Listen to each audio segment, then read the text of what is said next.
and I'm going to be presenting the wealth aspect of this workshop after Katrina, so I'm going to pass it to her so that she can start her workshop. yes, so welcome to Neuro Nosh's first workshop, Work in Wealth. So first, a couple questions you might have as a student is, what's my career going to be after graduation and how can I develop it? How many of you are going to have a career after graduation? I hope all of you will. But first, I'm going to have a brief walkthrough of how you as a student can start your career discovery right now, whether you're in school or you're not. So, a couple 4 points I want to go over really quickly. First is pathways, so the potential careers you could go into, extracurriculars where you can gain experience, the goals such as the objectives you need to have for these pathways, and the timeline. So you want to think about the time needed and dedication that you want for this. Okay. So first, how can I identify potential career pathways and goals to pursue? So I listed out four main points here. Number one is researching careers. I know that seems a little obvious, but it is in fact one of the best ways you can first go into it. This can be through Googling, just looking at other events and attending our workshops. Secondly is talking to professionals. This can give you a lot of insight of the day-to-day, like what is the workflow, the lifestyle that these professionals have. This could be talking to doctors, different physicians, maybe even EMTs. Also, aligning your values and interests with your career. So, do you value family? Do you value traveling? What is like the style? Like, do you want a 9 to 5? A lot of these key clues can help you figure out what is a potential career pathway you could pursue, as well as shadowing. This is pretty similar to talking to professionals, and I'll talk more about this later as well, but this will give you a lot of insight of what you can expect in your career, and you're like, okay, what if I want to go into radiology? If you can shadow for a little bit, you can figure out if that's exactly what you want. I know this seems pretty obvious, but it's just a good way of identifying. So, as I mentioned, extracurriculars. So, here are some three main extracurriculars that you as a student can look into. So, number one, clubs, especially campus clubs. They have a lot of events. You can be around like-minded students. It can help you also have a lot of connections and networking so that you can find more about the field. So I highly recommend looking into clubs on campus or near your area. Secondly is volunteering. Not only can this look well on your resume, which I'll talk about in a bit as well, you'll also gain a lot of volunteer experience, and this can be similar to shadowing, where you'll be able to find more about your career. Secondly is jobs. You can find plenty of entry-level jobs to enter the field. This can include EMT work, this include being a medical assistant. Jobs such as this can help you figure out if this is exactly the career pathway you can envision for yourself. Next, how to create your plans and goals. So, for your career, there's going to be a lot of objectives and skills that you need to be successful. For example, those of you who may want to go to medical school, how many of you know about the MCAT? I hope you all do. The MCAT is a standardized test that you take to often go into medical school. If any of you have been in high school, you might have taken an SAT. It's pretty similar to that. It's just a standardized test, and a lot of people may start studying in their junior year of college, maybe even take a gap year. Figuring out the timeline of when you want to achieve your goals is essential. So that's why it's really important to think about, okay, like when do I want to start studying for this? When do I maybe want to start gaining experience for my pathway? These are important things to keep in mind for your potential pathway. Okay, and some resources that Neuro Nosh can provide for you to help out with this is number one, volunteering. As mentioned in the orientation earlier today, we provide various volunteer opportunities for you to choose from. Feel free to contact us or look out on our website or other socials to figure out how we can do that for you. Secondly, is the internships. As Bao had mentioned earlier, you do have to attend 4 out of 6 workshops to be able to be eligible for these internship positions, but these are going to be really important for you to have a little more experience there. Secondly, is the workshops, such as you're attending right now. So the Neuro Nosh workshops like this can help you learn about more potential careers, such as the one on Wednesday taught by Michelle. That can tell you more about bioethics and if like that's a field you want to go into, or if you go to Jaden's workshop about radiology, you can think like, oh, maybe this is something that I want to do in the future. So all these things will be really helpful for you to personally look into to find out. So, I know I talked all about your career pathway, but it's also really important to be able to display that, whether that's to employers or to graduate school or medical school.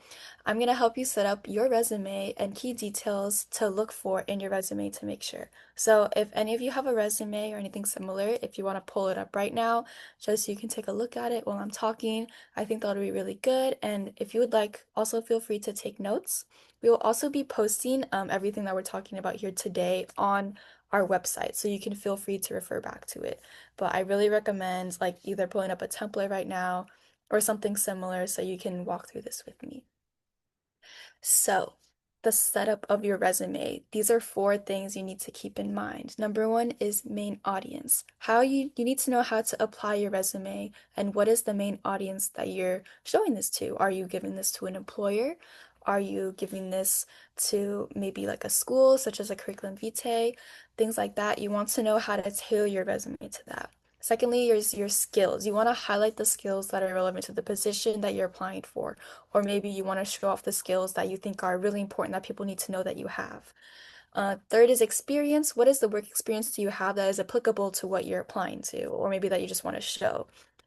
Fourth is brief. You need to make sure your resume is simple and brief. People can get fatigued reading hundreds of resumes a day. You want to make sure you're straight to the point and then they can read it. But don't worry, I'll go into this in more detail as well.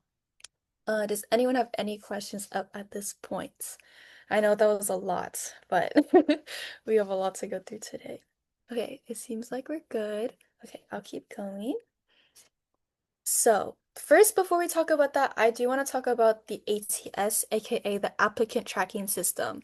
If you guys aren't familiar with that, that's okay, but it's basically a software used by employers to filter, rank, and or manage resumes at a high volume. You want to make sure that your resume can pass this automated screening, which is what I'm going to help you with. So, as you guys may know, employers can receive up to thousands of resumes or applications at a time, and it's unfeasible for them to be able to read all of them. So they may use this software where it can maybe rank them or filter them out. Like maybe they will only want people in one area. So they'll take out any resumes that aren't in that location. Maybe they'll only have like a certain GPA up and above, or anything like that, or having only certain skills. You want to make sure that your resume can pass this screening based off application. So, different types of resumes. This is also important. I'm only going to highlight two today. Number one is industry, and it's going to be concise, tailored to your job, emphasizing your skills, results, and professional experience towards the industry purposes. Secondly is towards academics, known as the curriculum vitae or CV, you might see more commonly. It's a comprehensive record of your scholarly achievements. This can include publications, any research that you've done, if you're a teaching assistant, if you're a tutor, any grants or scholarships you may have received from the university.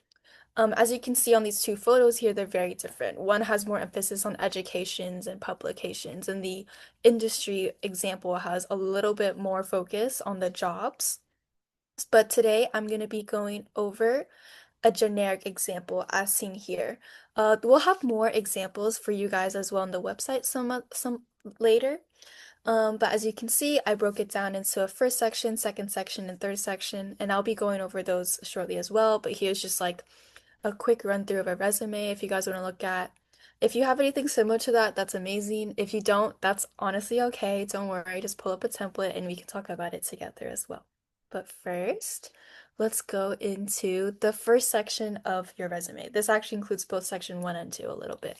But number one, the very top is the name. So today we're going to be looking at Gunrock Davis's resume. I hope you guys know who that is.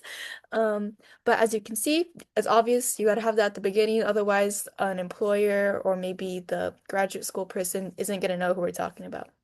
Secondly is location. You want to put the place where you're located so that people can know, like, oh, okay, we can tailor a job to them here, or maybe we can locate them here, as well as any contact information. For students, I would recommend having your education towards the top of your resume because that's like your main focus right now. But maybe after graduation, you can consider moving it down or wherever you think is most relevant. But I'm gonna consider that you're mostly student, so keep it up at the top. As you guys can see, Gunrock Davis attends University of California, Davis. You want to make sure to have your major and any relevant coursework. So if you're applying to jobs, you want to make sure you have the classes on there that could stand out to them and that you think would be helpful, such as, let's see, Gunrock is taking bread making 101 and surgical removals 120. So we can see that Gunrock wants to show that these are the courses they've taken so far. Always make sure to have your expected graduation.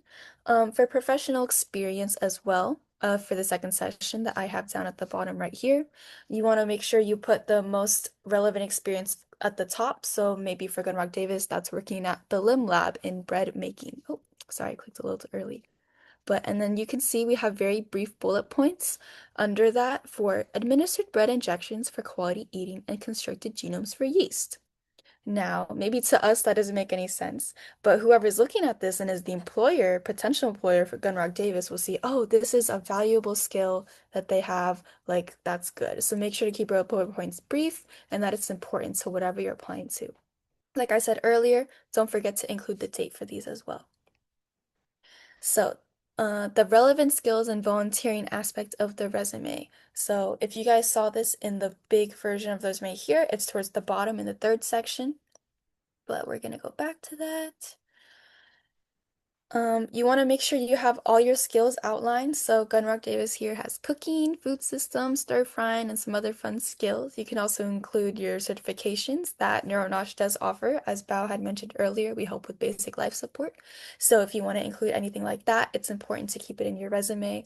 Try not to go into the explanations of them. They should know what that means. Just put it on there as well as volunteering and internship experience. So if you have anything that you didn't want to go into full detail with, it's important to still have it on your resume, such as here. So let's see, Gunrock Davis attended Stanford Summer Bread Program, the Huang Lab Research. So experiences such as these, you still want to highlight out to your applier.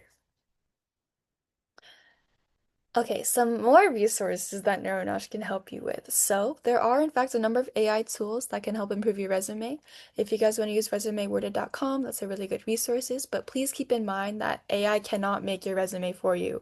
You are the only person that knows yourself as well as you do. All AI can help you do is to improve it and make sure to take it with a grain of salt. Do not just take it as it comes. Make sure to look over the things they have for you and think about if it's actually helpful. Secondly is templates. So NeuroNosh does provide online templates for you to use. We'll have different kinds up for you guys to be able to look at.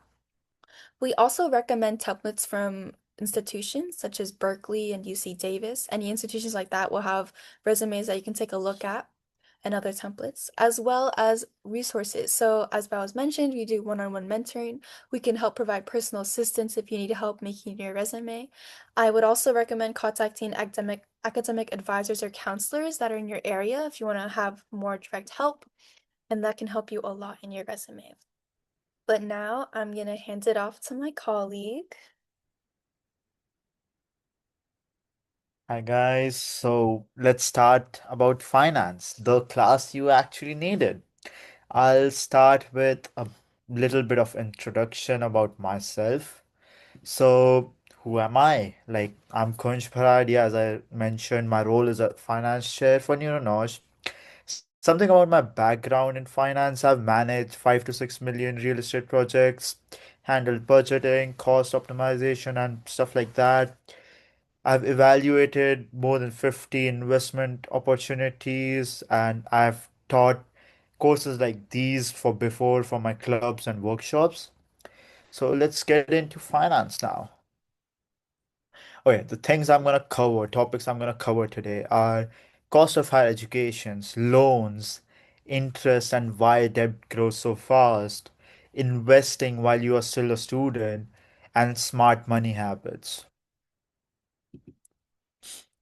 So, how many of you guys are planning to go into higher education, like grad school, med school, law school, MBA, or anything? You can just like raise your hands.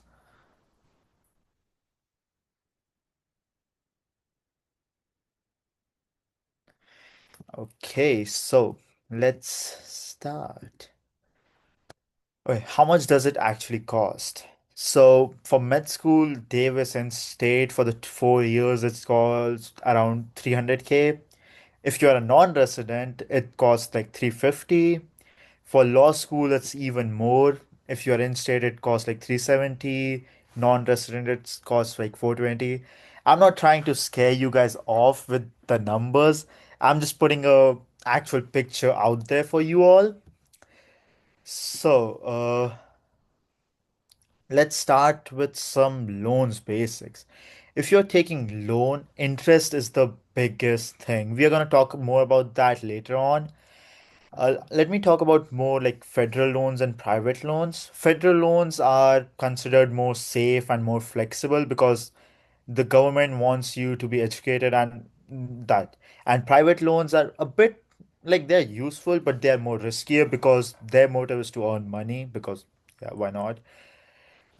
So let me first try to explain the federal loans. That's all I'm going to explain in this workshop. So for federal loans are the money you borrow from the US government and to pay for your school, of course. First, you apply to FAFSA. Based on that, your school offers you a financial aid and a package that can include federal loans. So you choose how much of that loan you want to take. There are two main types of these. There are like subsidized loans and unsubsidized loans. What are these? Subsidized loans are the government pays your interest while you are in school, and unsubsidized loans are interest starts building but you pay later. While you're in school, you don't have to pay, like, you don't have to make payments, and you get a grace period around like 6 months, like before the repayment starts after your college. Once the repayment starts, there can be like different like monthly payments you can choose. There's like standard, that's basically like fixed payment for like 10 years or something like that. There's income driven loans where your payment is based on how much you are earning. And also there's our like forgiveness programs. This is mostly for medical, but also there are some other fields that is there. For medical, if you work in a certain, let's say, certain hospital run by the government for 10 years, they just forgive your whole loan. So we'll talk about more about this. The main thing, as I mentioned, is interest, and it keeps on adding until you have paid up the loan. So it's not like the interest is only for the 4 years you borrowed the loan. The golden rule: borrow only what you need, not what you're offered. We're going to talk more about that. Let's talk about first fixed versus variable interest rate. So, when you take a loan, the interest rate can be either fixed or variable. What that means?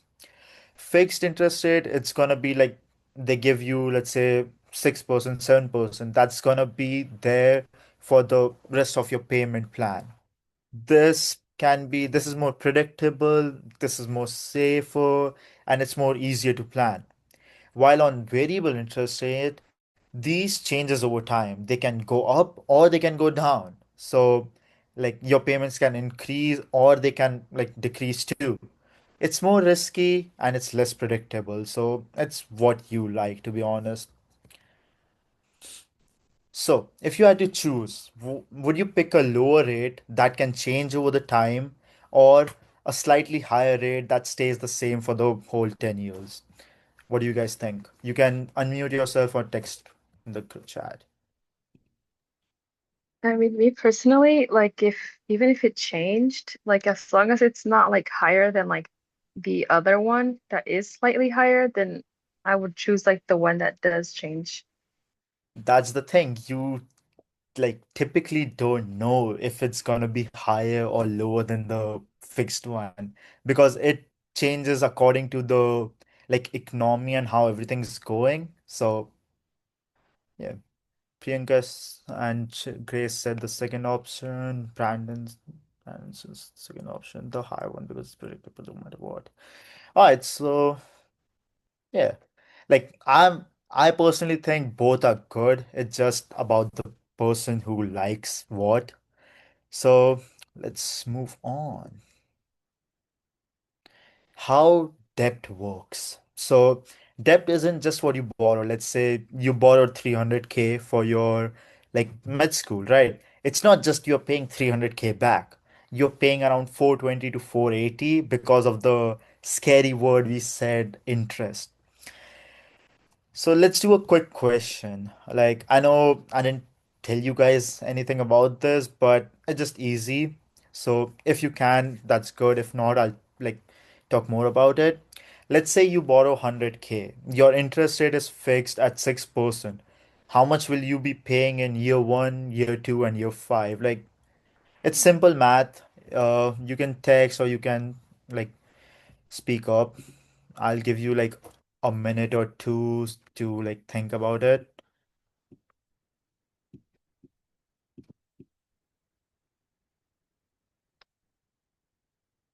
If anyone have the answer, they can just like speak up or text.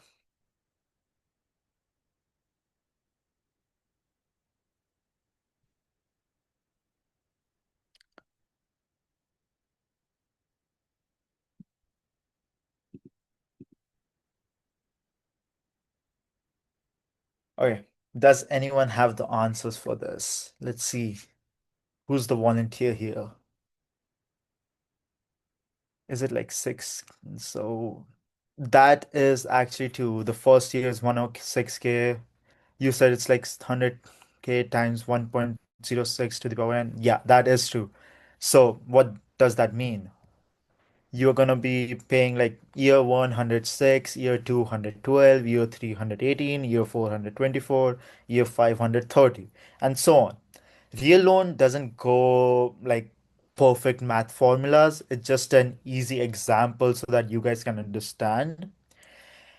That's why it again comes to the golden rule. Borrow only what you need and not what you're offered. We'll talk more.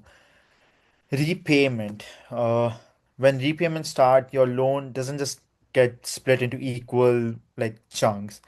You like you make fixed payments until you have repaid everything, and like a large portion of what you pay goes towards interest because it's being calculated on the remaining balance. It's like year 4 years you didn't pay anything, so that's the interest. But then you start paying off, so the interest is only calculated on the remaining balance, if that makes sense. So that's another question. How many of you guys think you need a lot of money to start investing? You can say yes or no in the chat, or like you can speak up.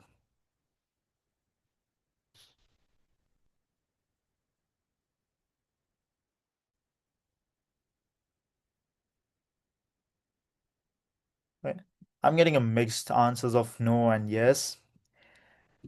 I would say no because you can start like investing with a little money.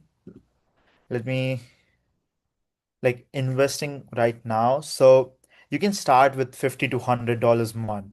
The money doesn't matter, the time matters. Your biggest advantage is time. Money will come back, but not time. You guys are in college or in high school, and I'm assuming you guys have time right now. We all have time right now. So, yeah, start. And it's not about the money, it's about the habit. Like, if you start early on, if you start in college, then that's a habit you have built up for like remaining of your years. So, it's like start now so that saving and investing becomes automatic for you.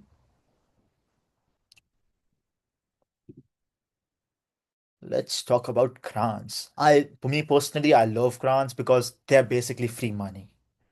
There are a lot of grants available out there. Sometime soon we are gonna upload like each links, but this whole thing is gonna be available on our website like now after this meeting.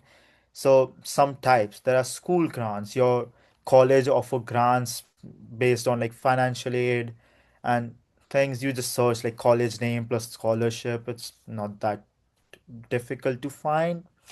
There are identity based grants like for black students, for Hispanic, for first gen, and like so on. It's just search up. There are company scholarships where like company sees potential in you and then they give you scholarships for like attending school so that you can join the company and you can be an asset for them. There are government aid like FAFSA, like state aid, like Cal grants and stuff like that. There are merit-based grants like National Merit Scholarship, School Honors Program, and stuff like that. There are local scholarships like High School Counseling Office, local non-profits, community centers. There are field specific like NIH programs, STEM scholarship of fast web, hospital community health organization. There are need based like FAFSAs, like based aid, school specific need grants. The some of the scholarship websites are FastWeb, scholarship.com, College Board Scholarship Search. So look into that. Grants are free money. What what for me, like I would say for grants, apply early on because they want to give the money, so they roll on the basis of like who applies first, like first come first basis.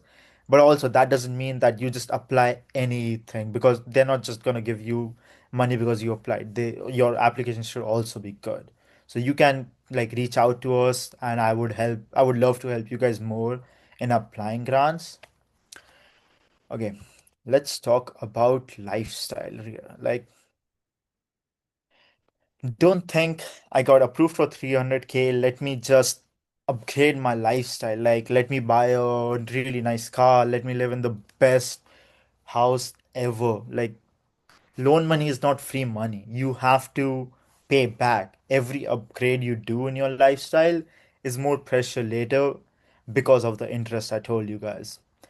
Be smart. I'm not saying just don't borrow anything. I'm just saying if you're spending something, be like, yeah, I'm spending this for my future and this is what I need.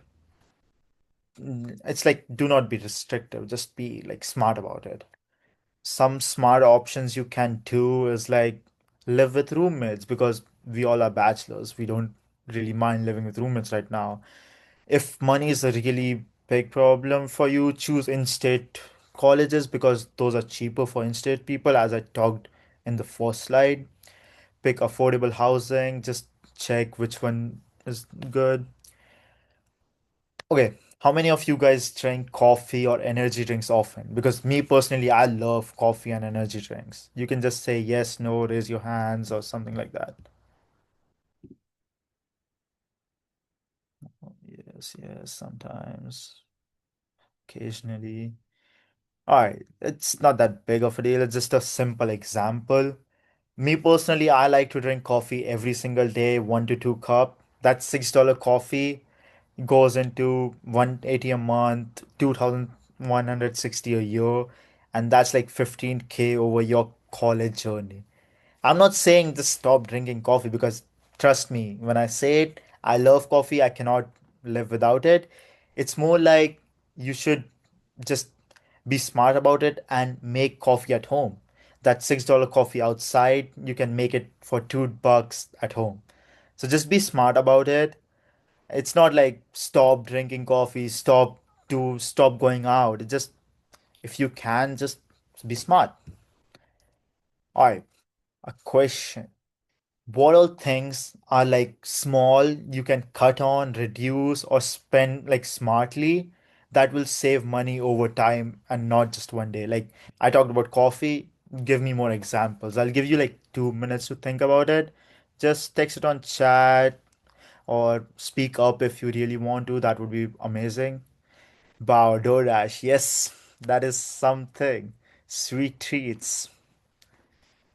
See more meal prep, cook at home, bring snacks. Yes. Frequently eating out. Yeah.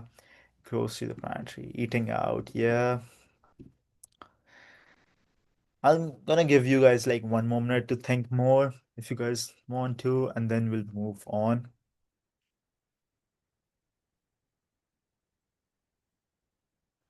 Buying expensive accessories. Yeah. Yeah, I did say cut, not change, because again, I don't want you guys to suffer. Like, college is already a lot stressful, and like, the we don't want to suffer in college. We just would need to be smart about it. Buying expensive accessories. That is true. I did that a lot too. So cutting on eating out. one times a week. Yeah, that's true. You can meal prep. It's better for your health, better for your pockets, so win-win. One more thing is like Uber. Like that's also a big thing people spend on, like Uber, spin or things like that. It's like if you can plan ahead, you can walk. It's like let's say Davis, it's a 20 minutes walk to everywhere. And we are college students, we have time. So if you have time, just walk or just like if you have a bike, just use that and don't spend that much on that. These are small things you can cut so that it's easier for you to live a better life. Let me see if there's anything else in chat. No, okay. Let's move to the like ending of this, like my final thoughts and opportunities. So, before we finish, I just want to say, please, like, don't compare your timeline to everyone else, right? Especially in healthcare, higher educations, like people make it seem like, oh, there's only one of the correct path that you can follow, and if you don't follow that, you have failed and you have yeah, nothing's gonna happen in your life. That's not true, right? You are on your own timeline. Do what you feel is best for you. A lot of us are trying to figure things out while we balance money, family pressure, work, school. There's so much shit going on. So, like, yeah, being financially smart is not something to be embarrassed about. It's honestly one of the smartest thing you can do. If you do take loans, remember there are programs like loan forgiveness path, like so look into that. Some of them are public service loan forgiveness, work in government non-profit. So like how this typically works, if you are in like healthcare or stuff like that, after 10 years of like you working in a government hospital or a non-profit hospital, they just forgive your all the remaining debt you have. Let's say you have remaining like 200K or 100K, it's gonna be just forgiven. Free prep resources like Michelle talk like Katrina talked and we all talked about MCAT. There are like free or discounted preparation for like low income first generation students. So look into that. Programs like AMC free assistance. These all give they just want you to be educated and want you to be better, and it's government. So yeah, look into it. And if a money is problem, community college, people underestimate that.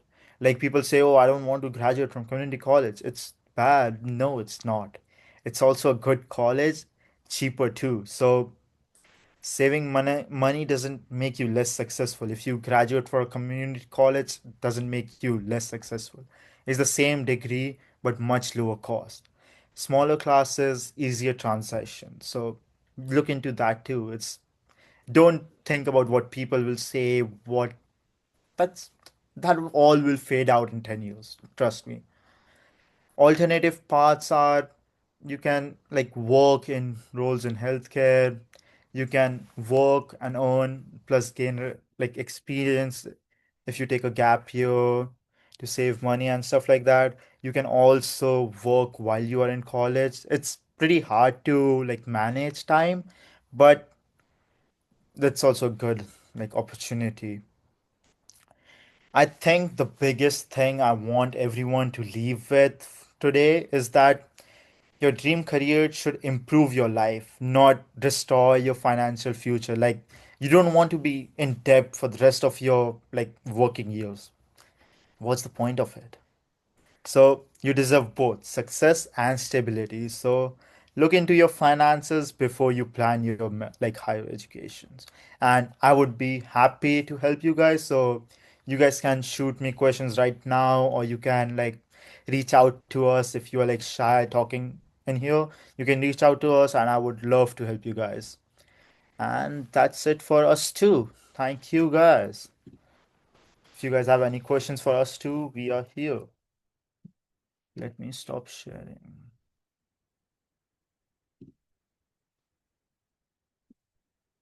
I hope you guys weren't overwhelmed with the first workshop, but Thank you for coming. And as Kunj said, if you guys have any questions, feel free to contact Neuro Nosh at our socials and just ask about anything. And we'll also be posting everything that we talked about here today on our website as well. And don't forget that on Wednesday, Michelle will be teaching the workshop. So please come to that. It's really fun. I know you guys are gonna like it because I love it a lot too. Any I last just had minute? a Yeah, sorry, because I know there was like an email sent about like this workshop. Will you guys remind us for like the following workshops as well? Because that would be very helpful. Yes, we will also be sending additional emails prior to the workshop date. So don't worry, we'll make sure to update you. And then we'll also try to make announcements on our Instagram page as well. Any other questions in the meantime? Okay, so lastly, Lauren is going to send a Google form for you to fill out to track your attendance. There's going to be a question section. So if you were shy in the meeting, make sure to fill that out if you have any questions for Katrina and Kunsh. And I hope you guys are able to take this workshop and integrate it with the future workshops. We're going to be connecting you with a lot of physicians, a lot of professionals, researchers, surgeons.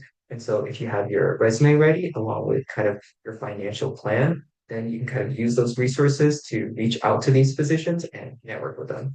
So we hope this provides a really good foundation for you. And we're really looking forward to seeing you all in the next meeting. But yeah, if you finish filling out the form, you're welcome to leave. But thank you so much for coming to today's orientation and workshop. And thank you to our guest speakers too, Katrina and Kunsh. Thank you guys. It was so nice to meet you guys. Bye. See you guys.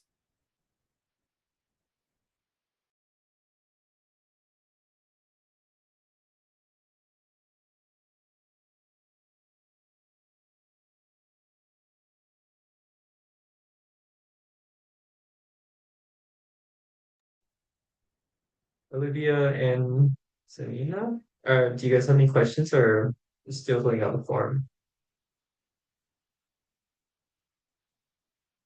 Just give it a bit. All right, no worries, no worries. Take your time.